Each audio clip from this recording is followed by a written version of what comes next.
يا ترى يا ترى يا ترى الطياره هتنزل في انهي ملعب؟ طبعا زي ما احنا عارفين الفتره اللي فاتت دي من امبارح، والطياره بتعمل بروفا في كل استاد: استاد برج العرب، استاد الدفاع الجوي، واستاد القاهره الدولي. طيب بتعمل بقى بروفا عشان خاطر اللي هياخد الدوري.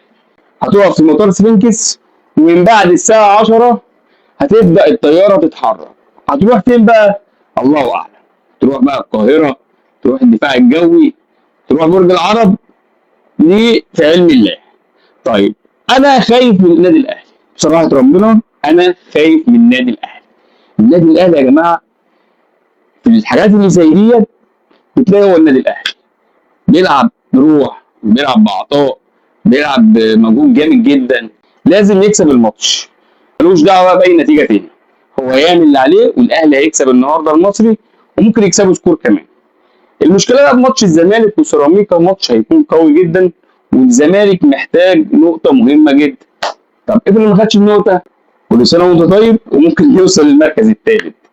طب بيراميدز تحس اللي هو مش الموضوع قوي، يعني مفيش حد بيتكلم عليه قوي، لان طبعا ما عندوش جماهير زي الاهلي وزي الزمالك، مش هتلاقي حد بيتكلم عليه كتير.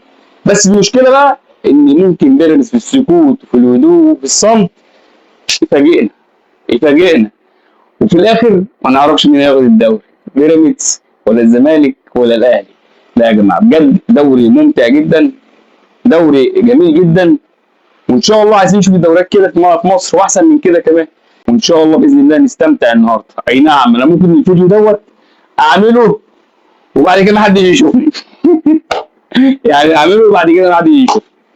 بصراحه انا كزملكاوي انا خايف جدا جدا جدا، وحاسس ان البطوله بتاعت النهارده بتاعت الدوري، حاسسها ان هي مش عارف، بعيد عن الزمالك.